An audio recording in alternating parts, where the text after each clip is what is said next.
요한복음 15장 12절에서 17절 말씀 한 절씩 교독하시겠습니다. 내 계명은 곧 내가 너희를 사랑한 것 같이 너희도 서로 사랑하라는 이것이니라.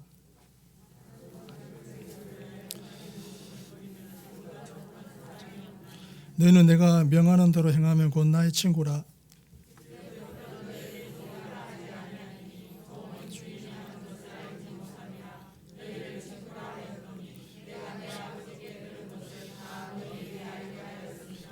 너희가 나를 택한 것이 아니요 내가 너희를 택하여 세웠나니 이는 너희로 하서 열매를 맺게 하고 또 너희 열매가 항상 있게 하여 내 이름으로 아버지께 무엇을 구하든지 다 받게 하려 함이라. 내가 이것을 너희에게 명함은 너희로 서로 하려 함이라. 아멘. 여기서는 예수님과 성도의 관계를 보여주는 참 포도나무와 가지의 비유를 소개하고 있는 전반부 1절에서 11절에 이어 그리스도와 하나로 연합된 성도 간의 마땅한 관계와 책임에 대해 예수님께서 주신 교훈을 소개하고 있습니다. 한편 예수님께서는 여기서 성도들이 서로에 대한 사랑을 실천하는 것이 마땅함을 교훈하셨을 뿐 아니라 그러한 자들이 누리게 될 축복까지 약속하셨습니다. 그것은 다름 아니라 그들이 예수 그리스도의 친구가 되어 하나님의 신령한 비밀들을 깨달을 수 있는 축복을 가리킵니다. 진실한 사랑은 이처럼 위대한 힘을 갖고 있으므로 심지어 창조주와 피조물의 관계를 친구의 신분으로 연합시키는 일조차 가능하게 만듭니다. 본질상 진노의 자녀들이었던 성도들이 하나님의 자녀가 되고 또 예수 그리스도와 더불어 천국의 상속자들이 될 수 있었던 것도 사실상 다 국률에 풍성하신 하나님의 사랑으로 말미암은 결과입니다. 그러므로 저와 여러분은 하나님의 사랑을 입은 자녀답게 예수 그리스도께서 저와 여러분을 사랑하신 것 같이 서로 사랑함으로 저와 여러분이 거하는 곳곳마다 많은 사랑의 열매들이 맺혀질 수 있도록 해야 하겠습니다. 이것이 저와 여러분이 더는 종이 아니라 자녀로 부르신 하나님의 부름에 합당하게 행하는 길입니다. 여기서 이러한 본문을 통해 얻을 수 있는 구체적인 영적 진리들을 살펴보며 은혜를 나누겠습니다. 12절을 보면 내 계명은 곧 내가 너희를 사랑한 것 같이 너희도 서로 사랑하라 하는 이것이니라. 아멘. 성도가 사랑해야 할 1차적 대상은 믿음의 형제 자매들입니다. 13장을 보면 주님께서는 이와 같은 말씀을 이미 주신 바 있습니다. 이로써 보건대 주님께서 얼마나 서로에 대한 사랑을 강조하시는지 충분히 짐작할 수 있습니다. 하지만 이토록 강조하신 주님의 말씀에 오늘 저와 여러분의 모습을 비추어 볼 때 더구나 이러한 말씀을 하셨던 당시의 상황이 어떠했는가를 곰곰이 생각해 볼 때 참으로 부끄러운 마음과 함께 강한 도전을 받지 않을 수 없습니다. 여러분, 주님께서 이 말씀을 하실 때는 이미 십자가가 눈앞에 다가와 있을 때였습니다. 그러므로 주님께서 제자들과 함께 하신 식사는 문자 그대로 이 땅에서 나눌 수 있는 최후의 만찬이었으며 또한 제자들에게 남기신 말씀은 그야말로 유언과 같은 말씀이었습니다. 그런데도 이토록 귀중한 최후의 순간을 주님은 가족들과 함께 보내지 않으시고 제자들과 함께 하셨습니다. 따라서 이 사실만 보더라도 주님께서 얼마나 제자들을 사랑하셨는지 알 수 있습니다. 실로 주님께서는 단순히 입으로만 하나님의 뜻을 행하는 자가 내 형제요 자매라고 라고 말씀하신 것이 아니라 이처럼 몸소 실천해 보이셨습니다. 그런데 한편으로 당시 제자들의 상황을 생각하면 주님께서 이들을 향해 주신 서로 사랑하라라는 말씀은 참으로 어려운 말씀이 아닐 수 없었습니다. 왜냐하면 사실 제자들은 서로 피를 나눈 형제, 자매들도 아니요, 더구나 평소 잘 알고 지내던 사이도 아니었기 때문입니다. 그뿐만 아니라 그들 대부분은 학력이나 경력 면에서 볼 때도 그다지 내세울 만한 사람들도 아니었습니다. 아니 반대로 세리와 같이 모든 사람으로부터 손가락질을 받는 자도 섞여 있었습니다. 그러므로 추측이긴 하지만 그들이 서로를 쳐다볼 때 존경과 사랑보다는 아마 멸시와 증오 혹은 경쟁심이 더 앞섰을지도 모릅니다. 하지만 보십시오. 주님께서는 이러한 자들을 가족들보다도 더 귀하게 여기며 사랑하셨습니다. 그리고 그들에게 서로 사랑할 것을 명령하셨습니다. 그렇다면 오늘 저와 여러분은 어떻습니까? 과연 주님께서 불러 모아주신 믿음의 형제 자매들을 이처럼 귀하게 여기며 사랑하고 있습니까? 성도 여러분, 주님의 사랑을 실천하려 한다면 세상 이전에 먼저 믿음의 공동체인 형제 자매들을 쳐다보시기 바랍니다. 그리고 그들의 사회적 배경 등을 따지지 말고 그리스도께서 귀하게 여기신 것처럼 서로 그들을 귀하게 여기며 존중하고 사랑하도록 합시다. 그럴 때 세상을 향한 저와 여러분의 사랑도 진정한 힘을 얻게 될 것이며 세상 역시 저와 여러분의 참된 그리스도의 제자임을 인정하게 됩니다. 13절을 보면 사람이 친구를 위하여 자기 목숨을 버리면 이보다 더 큰 사랑이 없나니. 아멘. 그리스도인이 된다는 것은 가장 행복한 사람이 된다는 것과 같은 말입니다. 13절의 말씀이 14절과 15절에 언급된 바와 같이 친구라고 부르실 제자들, 즉 성도들을 위해 십자가를 지시는 그리스도의 사랑을 의미한다는 것은 두말할 필요가 없습니다. 그런데 이 말씀은 그리스도께서 지실 십자가의 의미와 함께 이러한 은혜를 입은 성도들이야말로 이 땅에서 가장 행복한 존재들이라는 사실을 동시에 선언하는 말씀이기도 합니다. 여러분, 저와 여러분은 이 땅을 살아가면서 많은 사람과 친구 관계를 맺으며 살아갑니다. 하지만 사실 그 모든 사람 가운데 저와 여러분이 진정한 친구라고 부를 수 있는 사람은 극히 적습니다. 그리고 저와 여러분은 이러한 사실을 평소에는 그리 깊이 느끼지는 못하고 살아갑니다. 왜냐하면 평소에는 누구나 친절하며 다정한 친구처럼 행동하기 때문입니다. 그러나 만일 저와 여러분이 어려운 환경이 처해 있을 때는 상황이 전혀 달라집니다.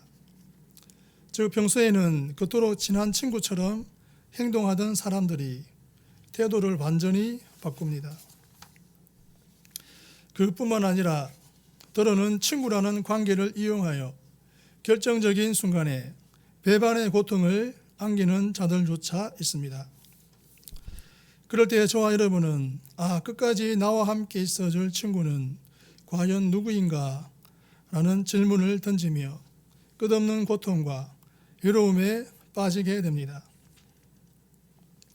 때문에 평소 믿고 의지할 친구가 2명만 있어도 그 사람은 행복한 사람이다라는 서양 격언이 많은 사람으로부터 공감을 얻고 있습니다. 그런데 여러분, 오늘 말씀을 보면 주님께서는 친구인 너희들을 위해 내가 십자가를 진다 라고 말씀하고 계십니다. 더구나 이렇게 말씀하시는 이분은 저와 여러분에게 어떤 가치나 혹은 이용할 것이 있어서가 아니라 오히려 가장 무가치하고 빈곤한 존재이기에 이토록 희생하십니다. 그렇다면 이분 역시 저와 여러분처럼 낮고 보잘것없는 존재이기에 저와 여러분을 친구라고 부르고 계시는 것입니까? 아닙니다. 이분은 감히 저와 여러분이 쳐다볼 수조차 없는 존귀한 분, 아니 상천하지의 그 누구와도 비교할 수 없는 거룩한 하나님의 아들입니다. 그런데도 이분은 언제나 저와 여러분이 부르면 달려오시고 또한 저와 여러분의 어떠한 이야기도 들어주시며 도와주시는 분이십니다. 그러니 이처럼 이러한 친구를 둔 성도들은 얼마나 복된 자들입니까? 세상에 이처럼 진실하고 귀한 친구를 둔 사람이 과연 성도들 외에 누가 있단 말입니까? 그러므로 저와 여러분은 세상 사람들 가운데서 혹 진정한 친구를 발견하지 못했다고 할지라도 절대 외로워하지 마십시오. 왜냐하면 여러분은 지금 이 세상 그 어떤 친구와도 비교할 수 없는 귀하고도 진실한 친구와 교제하고 있기 때문입니다. 실로 그리스도인이 된다는 것은 가장 행복한 존재가 된다는 것과 같습니다. 14절과 15절을 보면 너희는 내가 명하는 대로 행하면 곧 나의 친구라. 이제부터는 너희를 종이라 하지 아니하리니 종은 주인이 하는 것을 알지 못함이라. 너희를 친구라 하였노니 내가 내 아버지께 들은 것을 다 너희에게 알게 하였음이라. 아멘. 진정한 신분 상승의 길은 주님의 말씀을 행하는 삶입니다. 14절 말씀의 의미를 곰곰이 생각해 본다면 실로 이 말씀 속에는 모든 사람이 그토록 꿈꾸는 모든 성공과 출세의 비밀이 담겨 있음을 발견하고 흥분하지 않을 수 없습니다. 어째서 그렇습니까? 여러분, 인간은 누구나 할 것 없이 모두 사회적인 출세와 성공을 꿈꾸며 살아갑니다. 그런데 이러한 출세나 성공은 한편으로 현재의 낮은 신분에서 높은 신분으로의 신분 상승을 의미하기도 합니다. 하지만 이처럼 모든 사람이 꿈꾸는 신분 상승이란 말처럼 그리 쉽게 얻어지는 것이 아닙니다. 그 길이 너무나도 좁고 험하기 때문입니다. 예를 들어 봅시다. 멀리 갈 것도 없이 조선시대와 같은 옛날에는 과거에 급제하여 오르는 것이 신분 상승의 첩경이었습니다. 그리고 이러한 점은 여성들도 결코 예외일 수가 없습니다. 그래서 사실이 아니기를 바라지만 많은 여성이 대학에 가려고 그토록 애쓰는 것도 좀 더 훌륭한 신랑감을 만나기 위해서라는 이야기도 간혹 들리고 있습니다. 말하자면 백마탄 왕자를 만나는 신데렐라를 꿈꿉니다. 그래서 저와 여러분은 간혹 뉴스를 통해 판검사나 교수 등으로 속여 말하는 자들의 꿰매에 넘어가 말할 수 없는 피해를 보는 여성들의 안타까운 이야기들도 심심찮게 접하고 있습니다. 그뿐입니까? 사람들은 더욱 높은 계층의 사람들과 가까워지기 위해 온갖 노력을 다하고 있고, 그래서 어쩌다 사진이라도 함께 찍게 되면 마치 자신이 그러한 신분을 얻은 것처럼 자랑하기에 바쁩니다. 그러나 여러분, 냉정하게 생각해 보십시오. 그러한 모든 방법을 무조건 비판만 할 수는 없지만, 그렇다고 하여 과연 그러한 방법을 통해 얼마나 높이 올라갈 수 있겠습니까? 또 얼마나 오래 그러한 신분을 유지할 수 있겠습니까? 길어봐야 이 땅을 살아가는 잠시뿐이지 않겠습니까? 하지만 보십시오. 오늘 주님은 저와 여러분이 당신의 말씀대로 하면 당신의 친구라고 말씀하셨습니다. 그런데 이 말씀을 하시는 분은 판검사나 교수 정도가 아니라 하나님의 아들, 아니 하나님이십니다. 그러니 그 영광을 무엇으로 비교할 수 있겠습니까? 그러므로 성도 여러분은 성공과 신분 상승의 길을 먼 데서 찾지 말고 이처럼 쉽고 가까운 데서 찾으십시오. 그래야 헛된 세상의 영광과 출세를 위해 아까운 삶을 허비하지 말고 진리의 말씀을 실천하는 삶을 살아감으로써 우주의 모든 권세를 지니신 그리스도의 친구가 되어 그 영광을 영원토록 누리는 진정으로 복된 사람들이 되시기 바랍니다. 16절과 17절을 보면 너희가 나를 택한 것이 아니요 내가 너희를 택하여 세웠나니 이는 너희로 가서 열매를 맺게 하고 또 너희 열매가 항상 있게 하여 내 이름으로 아버지께 무엇을 구하든지 다 받게 하려 함이라. 내가 이것을 너희에게 명함은 너희로 서로 사랑하게 하려 함이라. 아멘. 주님이 먼저 저와 여러분을 택하여 주셨습니다. 그렇습니다. 주님의 제자들이나 성도들 전부는 주님께서 먼저 택하여 주신 존재들입니다. 저와 여러분이 먼저 예수님의 구주 되심을 발견하고 또 그분의 인품과 능력에 매료되어 그분을 따르기로 작정한 것이 아닙니다. 예수님께서 먼저 주도적으로 저와 여러분 한 사람 한 사람을 친히 불러 당신의 제자와 친구와 백성으로 삼아 주셨습니다. 사실 저와 여러분은 과거 스스로 주님을 선택할 만한 자리에 있지 않았습니다. 누가 무엇을 선택한다고 할 때는 그것을 선택할 수 있는 자격이 있어야 합니다. 그렇게 볼 때 일개 피조물에 불과한 저와 여러분은 감히 주님을 택할 수 있는 존재가 아니었습니다.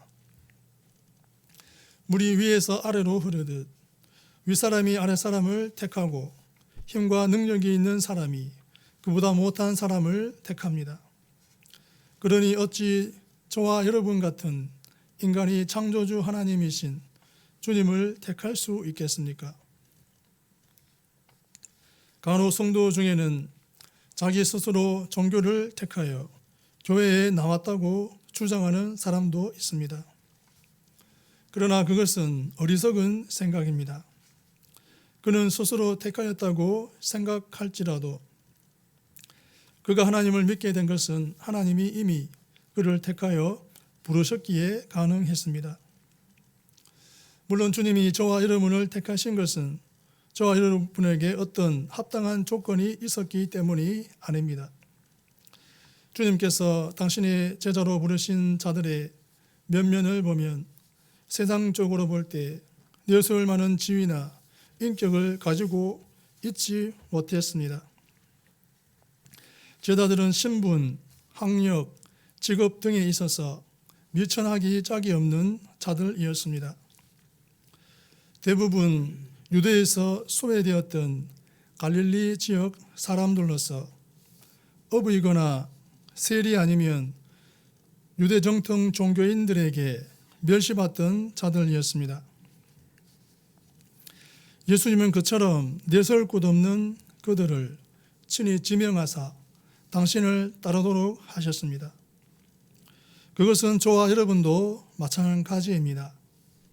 저와 여러분의 면면을 보면 세상적으로 내세울 것이 없는 존재들입니다. 그런데도 주님은 오직 당신의 기뻐하시는 뜻에 따라 저와 여러분을 주권적으로 택하여 불러주셨습니다. 그러면 주님께서 제자들과 성도들을 택하신 이유는 무엇이겠습니까? 오늘 본문을 보면 과실을 맺게 하기 위함이라고 하셨습니다. 그렇습니다. 예수님께서 저와 여러분을 선택하시고 당신의 제자로 세우신 것은 과실을 맺게 하기 위함입니다. 여기서 과실이란 한마디로 말하면 사랑의 열매요, 좀 더 구체적으로 말하면 성령님의 열매요, 봉사의 열매며 충성의 열매이고 복음 전도의 열매입니다. 저와 여러분은 이러한 과실을 풍성히 맺어야 합니다. 그것이 주님이 저와 여러분을 먼저 택하시고 불러주신 목적입니다. 저와 여러분은 주님이 택하시고 부르신 목적을 이루어드리는 참된 성도들이 되시길 바랍니다. 성도 여러분, 주님께서는 연약하고 부족한 자들을 친히 먼저 찾고 부르셔서 제자와 사도로 세워주셨습니다. 그뿐만 아니라 이러한 자들을 끝까지 친구라고 부르시며 이들을 위해 친히 십자가를 지셨습니다. 여기에 있는 저와 여러분을 위해서입니다. 그러므로 이렇듯 친구로서의 끝없는 우정을 지키는 주님께 저와 여러분 역시 최선을 다해 믿음과 우정을 지킬 수 있는 자들이 되어야 하겠습니다. 그뿐만 아니라 이처럼 귀하고 진실한 친구 되신 주님을 널리 소개함으로써 세상의 많은 외로운 영혼들이 주님과의 진실한 우정 속에서 기쁘고 복된 삶을 누리도록 해야 하겠습니다. 성도가 사랑해야 할 1차적 대상은 믿음의 형제 자매들입니다. 그리스도인이 된다는 것은 가장 행복한 사람이 된다는 것과 같은 말입니다. 진정한 신분 상승의 길은 주님의 말씀을 행하는 삶입니다. 주님이 먼저 저와 여러분을 택하여 주셨습니다. 기도하시겠습니다. 하나님 아버지, 은혜를 감사합니다. 진정한 친구 되시는 주님을 늘 따르는 모든 성도 되게 하옵소서. 예수님의 이름으로 기도합니다.